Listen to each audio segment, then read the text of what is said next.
Wala na, lalo nang lumakas ng ulan. Mukhang mauudlot ang date namin ni Apo Wangud ngayon. Kilalan tayo ng batong ano. Holy moly, bangin! Holy moly. Dito pa lang mga brother, mangangatog na tuhod mo. Ang style kasi dito dapat huwag kayong titingin sa baba. Kaso nga lang, subconsciously, nakikita mo yan tsaka yung peripheral ng mata mo. So you wanna go to a new dimension. Good morning guys. Good morning. Ayan na. So 7 ng umaga. At diretso na tayo ng Tinglayan. Ito nga pala yung kwartong nirenta ko dito. Napakaluwang. Grabe. Dalawang bed. Ayan, dalawang bed. Pero sobrang luwang tong kwarto na to. 250 pesos lang overnight nila. Tara, actually medyo makulimlim ngayon. Tsaka sobrang lakas ng hangin. Lalo na kaninang madaling araw, sobrang lakas ng hangin.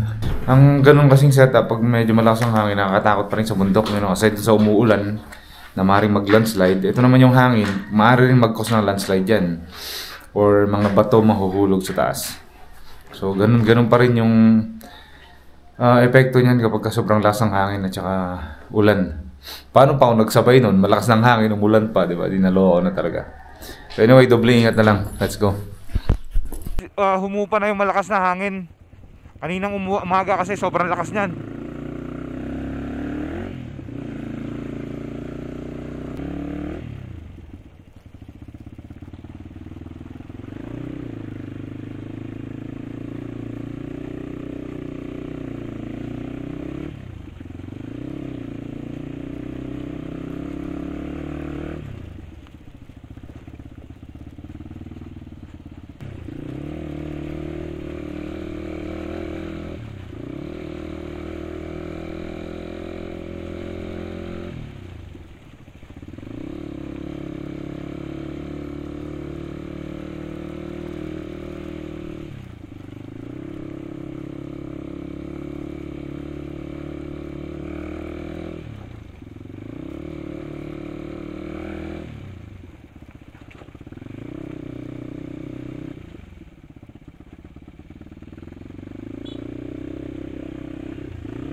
Ito yung part ng kalsada na napakataas.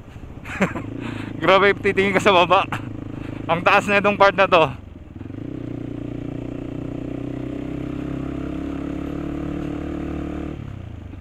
Oops.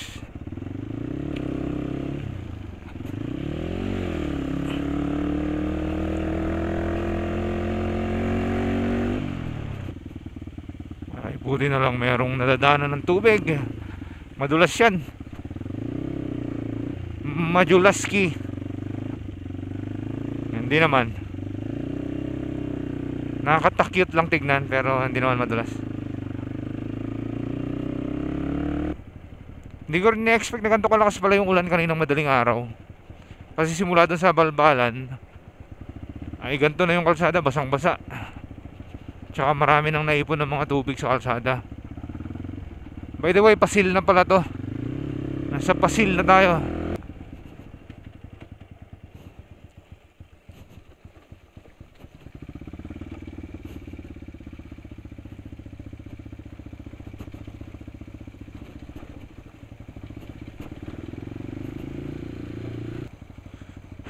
Hindi pa rin pala nagagawa to yung mga rough road dito.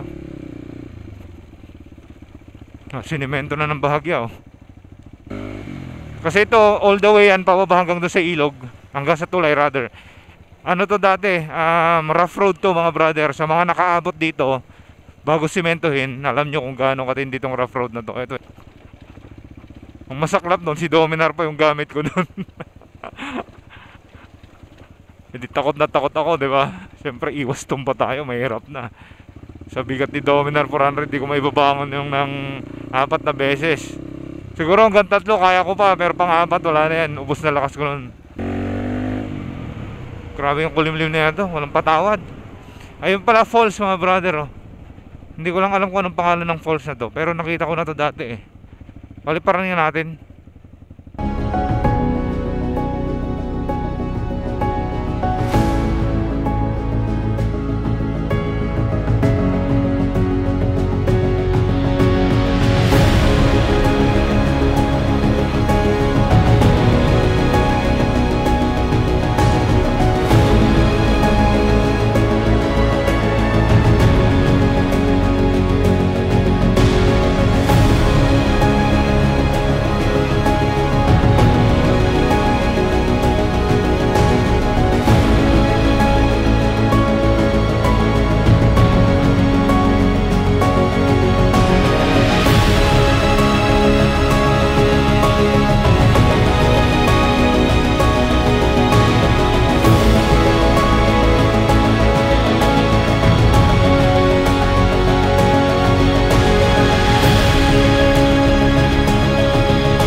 Oops, hindi pa rin pala sementado to.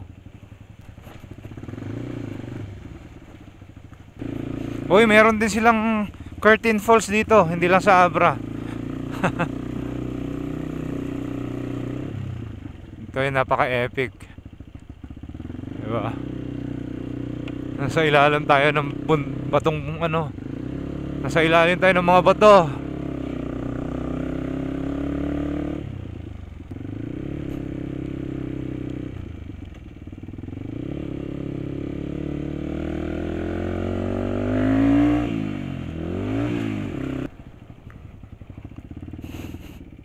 Ang solid din ng view na to. So mula dito makikita natin yung dinaanan nating mga kalsada kanina. Ayun. Yun yung pinaliparan kong falls. Taas, kitang kita mula rito. So ngayon tag-ulan, napakadami kayong makikitang falls sa kalsada. Sa kalsada lang, napakadami na. Tara, ito na yung junction.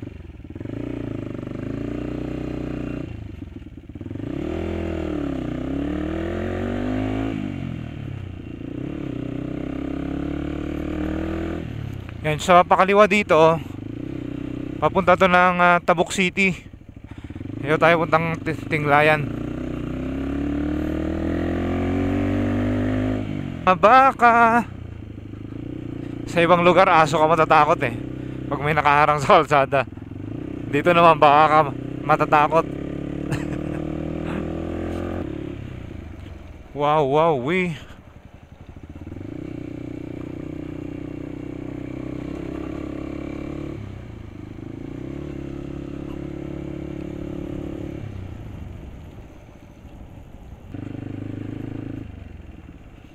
Lubwagan Municipal Hall. Ayan, People's Building ang tawag nila. Lubwagan People's Building. Ayan, sa kabilang side tayo ng bundok na yun ang galing, oh. Pinaikutan lang natin. Wow, holy moly, bangin. Ito rin kalsada na to, mataas to mga brother. Parang yung nakita natin sa Balbalan kanina, yung sinasabi kong mataas na kalsada. Parang ganito rin to.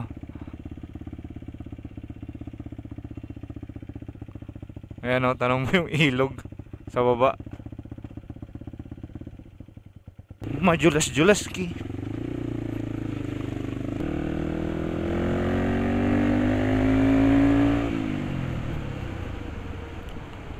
Medyo mahaba-habang babaan pa to. Tapos kung maalala ko, may mga parts dito na rough road. Pero nakakaloko lang, no? Ganda-ganda ng sementadong parts, pero may iniwan ng mga ganito. Siguro mga iba dito, mga 30 meters. Mga ganyan. Hindi naman malala, pero magtataka ka lang talaga. May mga naiiwan na ganito. Ayan, tignan mo, ang ganda na agad dito, oh. Diba? Asfaltado pa.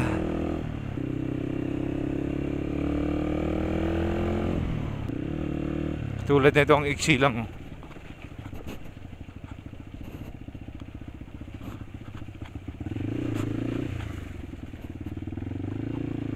Hindi, mahaba-haba rin pala to. Ay hindi, ayun na eh. Sementado na, oh. Likuan lang yung walang semento. At eto na naman, mga brother. Tayo na lang tayo. Tayo-tayoski na lang tayo din eh.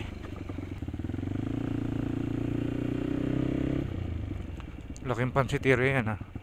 So, ano na.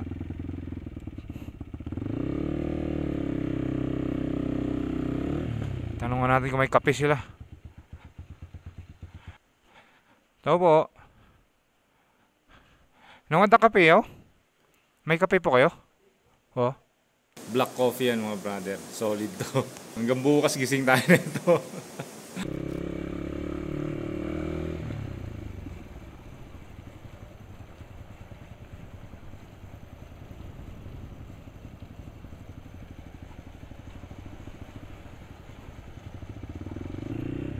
Alright, town proper na to ng Tinglayan. Diyan na yung marker nya.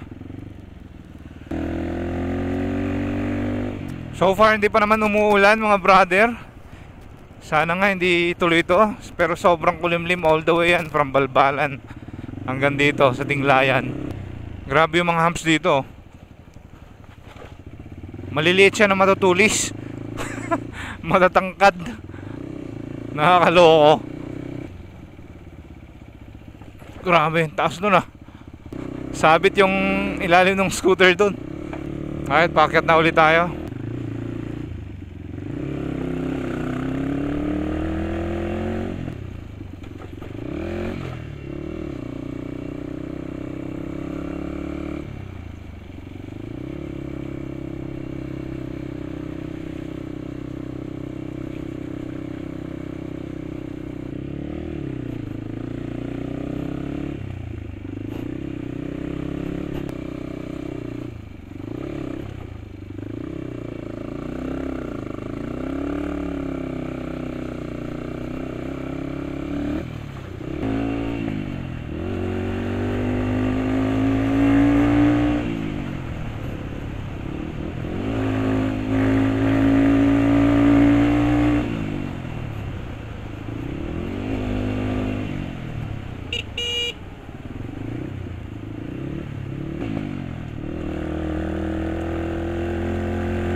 So far so good. Okay naman yung kalsada pa.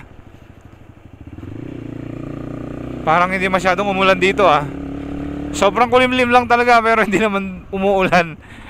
Bandang taas pa naman yung mga bato doon, mga loose. Konting hangin, konting ugalang, kakahulugan na lahat yun. Whoopsie.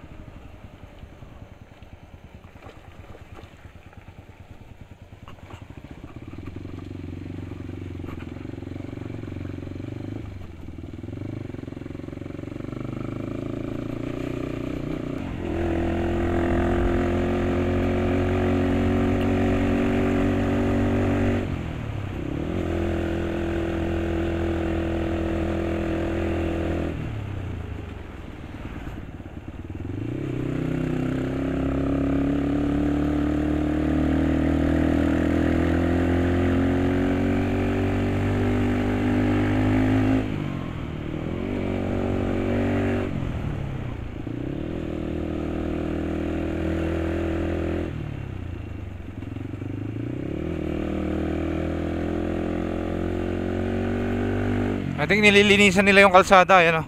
Tinatabi nila yung mga nahulog na bato dito. Ayos yan. Ayos.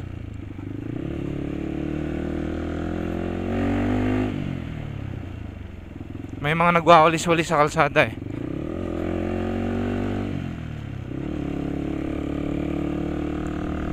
May mga mangilan-ilan pa rin akong nakakasalubong at saka mga nakakasabay din na mga turista. May mga riders pa rin akong nakakasabay. Halata mong turista kasi picture ng picture eh. May dala-dala pang cellphone tapos nakaganyan, naka-backride. Tapos nagse-cellphone siya, nagbi-video siya sa likod ng rider. Oops. Gumuho na tong ano. Grabing ginawa nila rito, napakalapad na oh. Ang lapad na rito ginawa nila. Nag-widen sila rito.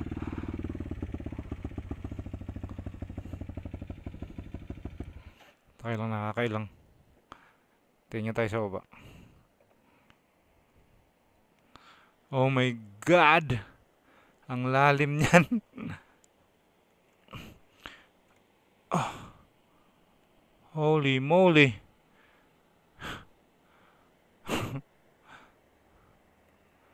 Epic pa rin talaga ng view, ano?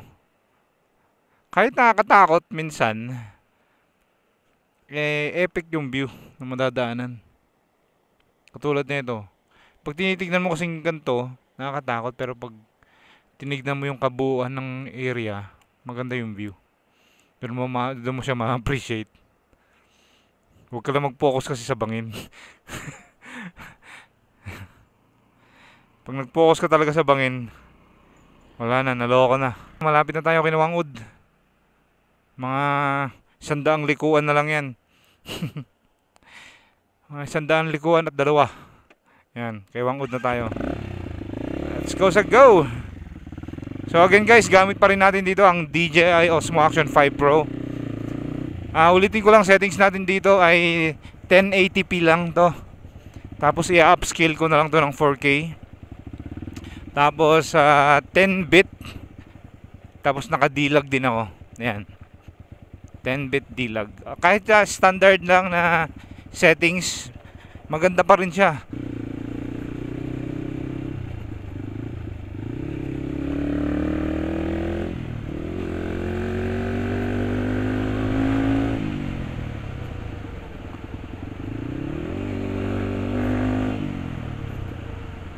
Oops. Whoopsie. Ayan o. Naglilinis sila sa kalsada. DPWH mga to. Ayan, pinapala nila yung mga lupa. Kasi madulas nga naman yun.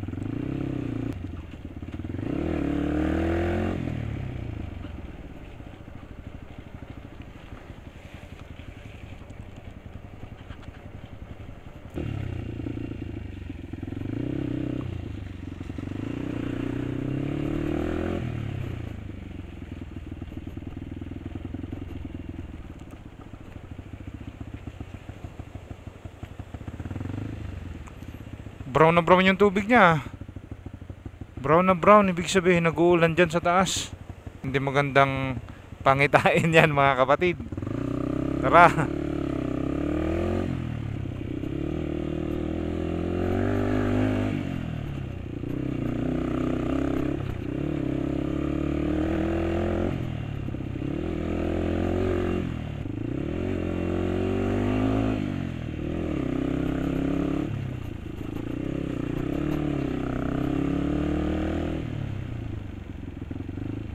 Eto na. 99 na likuan na. Malapit na tayo sa pang 102 na likuan. Dito muna tayo. Maganda yung view dito eh. Wow.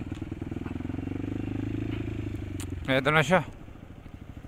Welcome Wangud, Buscalan-Dato Village. Paano bang setup natin dito? Kailangan pa ba natin magpaalam? I think kailangan natin magpaalam dyan.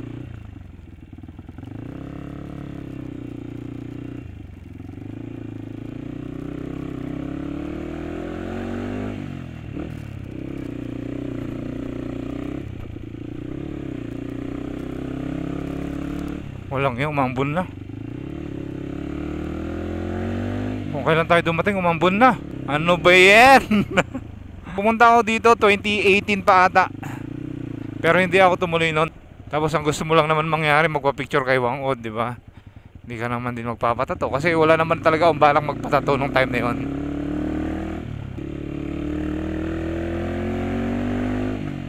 Ay, putik. Walang nga.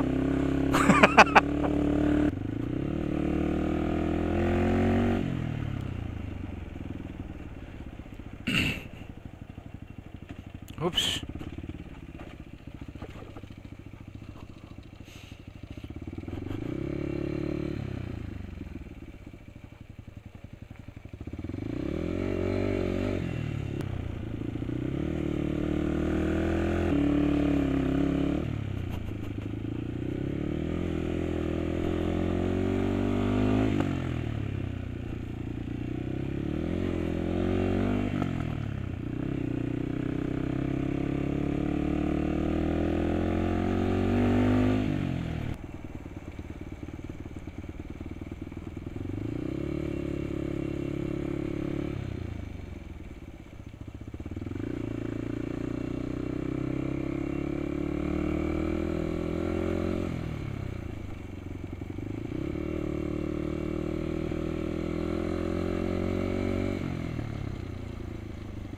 Tindi ng mga bahay dyan, ano?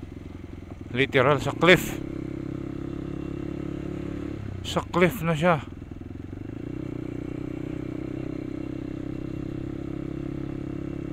Hot damn.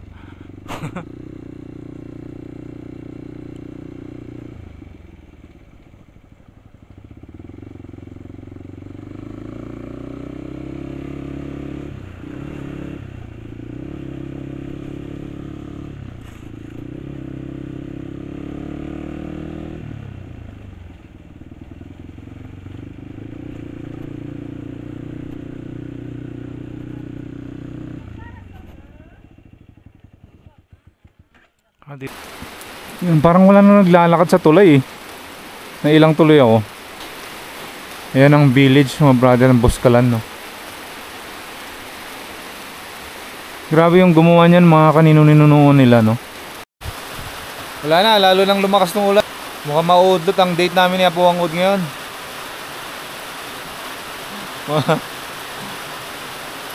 Kahit siguro yung pupunta natin sa Dangga, baka hindi rin natin matutuloy yun dahil baka madulas yung pababa doon kasi pababa yung kalsada ron eh. So paano yung paggawa nga pala ng bahay dyan, kuya? Matanong ko na lang din. Di ba yung mga ang dami ng mga konkretong bahay dyan? Dito rin sinakay yung mga hollow blocks, mga ganon. Grabe yan, ano? Pero noon, mano-mano. Inakyat? Galing po sa ilog, Ghost Back eh. Effort yan sako-sako na akyat no para mas madali, ano? Oh, yun yung tinatanong ko kanina mga brother kung paano nila ginawa yung mga konkretong bahay sa taas. So sabi ni kuya dati daw mano-mano talaga yan pag-akyat. Hanggang sa ito na may tramline na or may cable car na. Graba to mga brother, yan oh. Malamang paggagawa rin ng bahay yan. Kita nyo naman yung gaano kalalim yan, di ba? Hindi na tayo tatawid sa tulay. Tsaka na yan. Babalikan na lang namin siguro kung kailan ako pwede magpatato. Pero sa ngayon at least nakita ko na yung bagong gawang tulay. Kasi talagang last time wala pa talaga yan. May landslide dito dati, nakalimutan ko lang yung spot kung saan yung landslide na yun. Kasi sinuhukay pa ng bako dahil hindi nga sobrang laki niya, hindi mahukay-hukay ng mabilis. Dadaan yung mga turista doon sa gilid ng bangin. Dito, banda rito. Yung ginawa lang na parang daanan ng tao. Grabe, nakakatakot.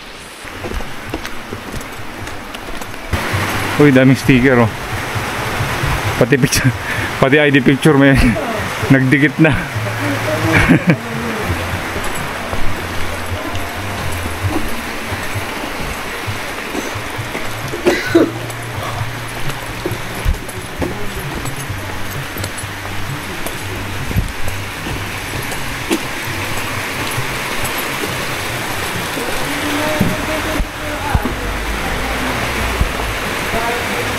So yun guys, ang ginawa lang natin dito ay kumain at ipakita sa inyo itong tulay na to para shortcut na yung paglalakad nyo papunta dun sa village, sa bundok ng Tralala ni Apo Wang Od.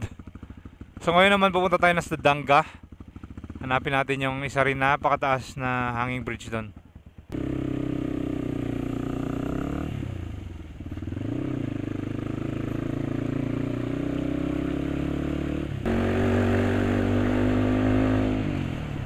Yeah, boy.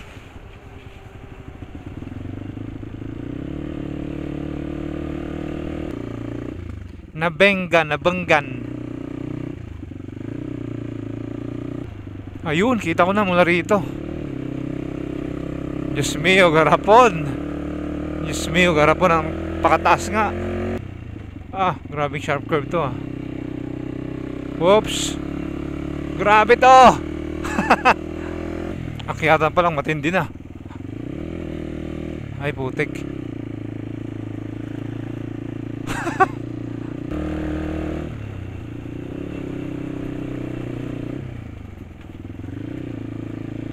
Ito yata yung ano. Alright guys, dito na tayo sa ano, Nabenggan, barangay Nabenggan pala to. Wala, sige. Lang ya, babaan pa lang, nakakatakot na mga brother. Alright guys, tara. Hindi tayo magpapakabayani dito ha, kalmado lang tayo.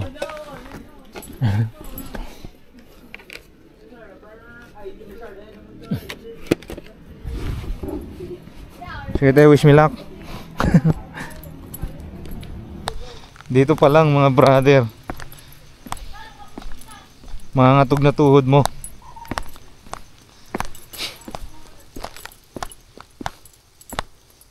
Gamit ko dito DJI Osmo Action 4. Tapos ang gamit ko dito sa main camera natin yung Osmo Action 5 Pro. Yan.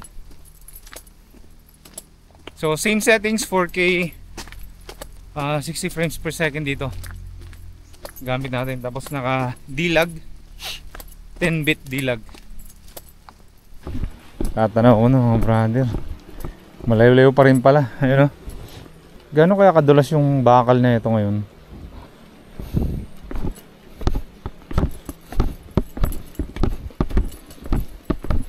So far yung dinadaanan ko, sementado naman. May mga ginawa silang steps dito. Safe pa rin. Pero huwag kayong magkakamali. Dito sa gilid natin, literal bangin na yan. Ngin ba?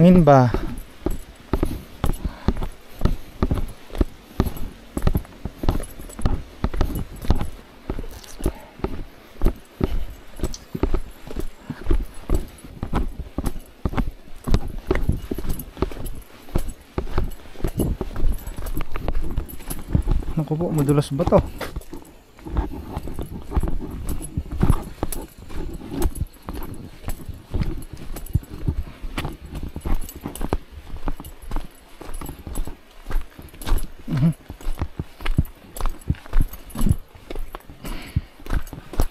How am I supposed to conquer my fear over this?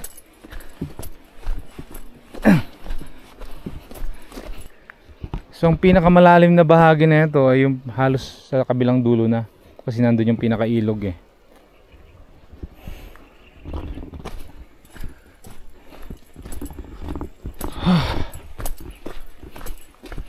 Well.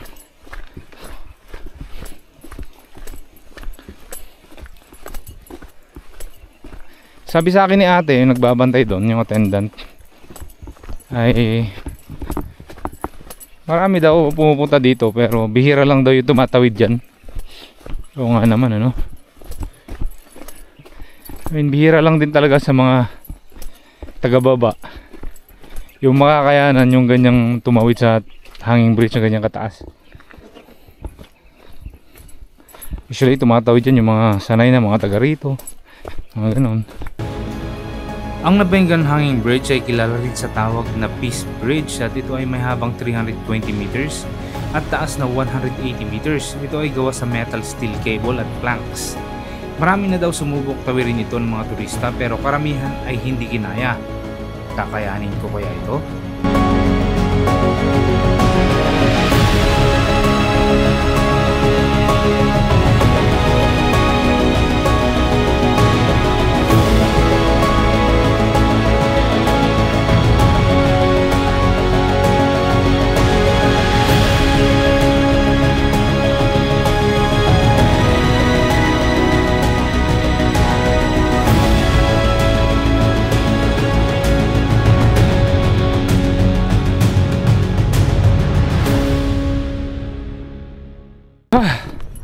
Eto na, moment of truth. Ay, madulas.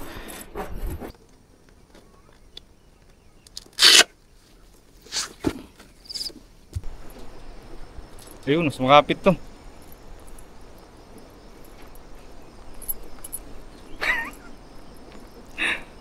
Ang laki ng kumuga na dito pa lang. Siguro mga around 15 meters pa lang to. Mula doon sa poste niya.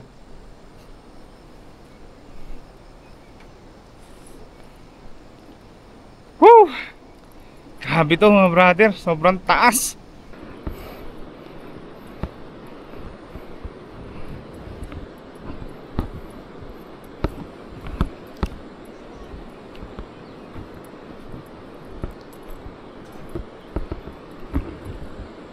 Grabe ang taas nga niya.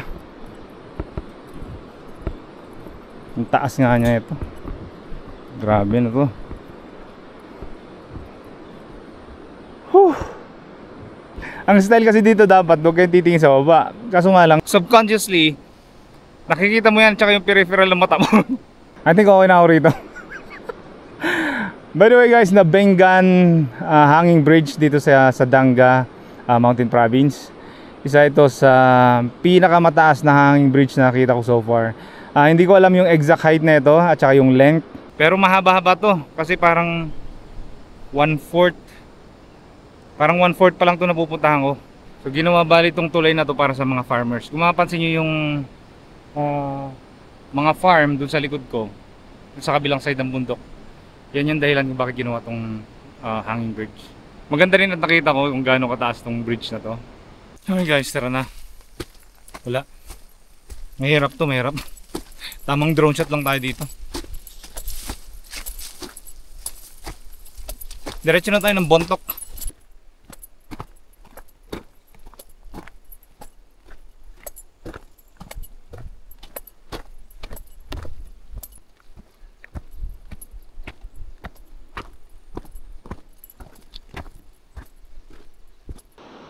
Okay guys, dito na tayo sa Bontoc Mountain Province. Inuulan lang talaga kanina, nagsimula doon Kinawangod sa may Tinglayan, tapos sa kasunod na bayan yung sa Danga. Kahit doon sa may hanging bridge kanina sa Danga talagang inaambon tayo doon. Hirap magpalipad ng drone. Sinugalan ko na yun, makapagpalipad lang ng drone Kaya kung sinusubaybayan yung mga videos ko dito, lagi ako dito nag-overnight sa Bontoc. Gusto ko yung klima, hindi siya sobrang lamig at saka hindi rin siya mainit. Katamtaman lang. Pag doon kasi sa Benguet, yung mga ganyan, sa Bugyas lalo, sobrang lamig doon, grabe. Pero dito, saktong-sakto lang. Kaya gusto ko dito mag-overnight. But anyway, since okay pa naman yung panahon, oras natin na ito, mga around, ano ba to? Alas 4 na to. Tapos kung saan tayo abutan, doon tayo mag-overnight.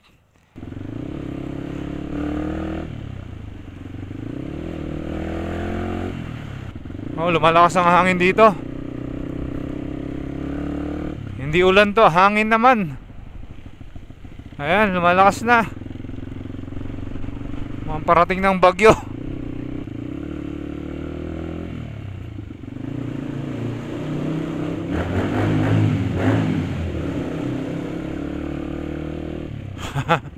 Ayos Wum. Tayo-tayo na lang tayo. Masyado ng pit-pit ang aking puwet. Gagabihin tayo nito mga brother, sigurado ako dyan. Daan tayo ng Sabangan, tapos Baoco, Tadyan. Ang totoo niyan ayoko talaga magbiyahe ng gabi. Dahil dala-dala ko pa yung trauma ko nung nadisgrasya ako sa Cabanatuan dati. Dito na tayo sa junction ng Sabangan. Papakaliwa dyan, part pa rin yan ng Halsema Highway. Dito naman papunta ng Cervantes. Punta ng Tadyan. Yan. Tara, Tadyan tayo.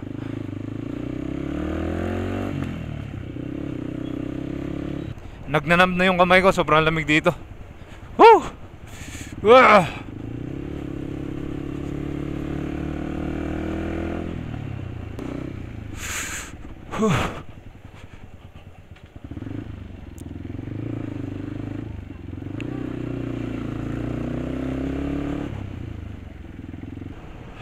Baka pagdating natin ng Tadyan, bababa ng konti itong temperatura na to.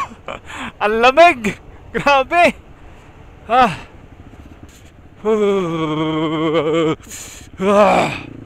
Grabe na to. Oo nga, no? Parang maganda rin mag-overnight dito sa Tadjan. Hindi ko pa natatry dito.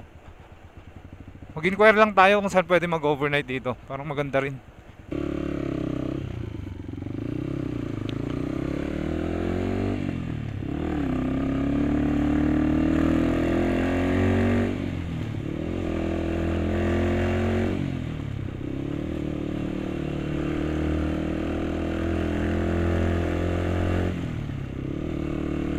Tanong daw tayo sa palengke kung meron.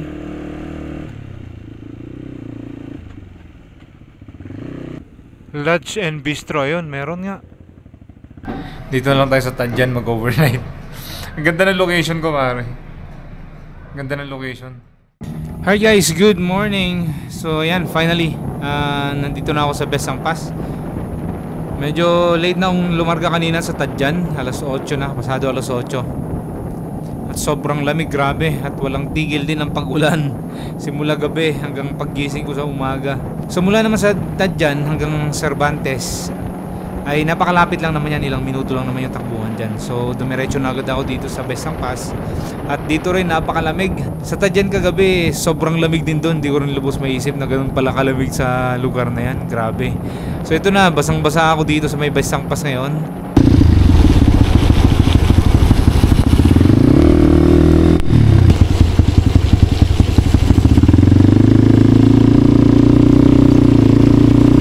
Dito na tayo sa baba, malapit na tayo sa Tagudin, Ilocos Sur.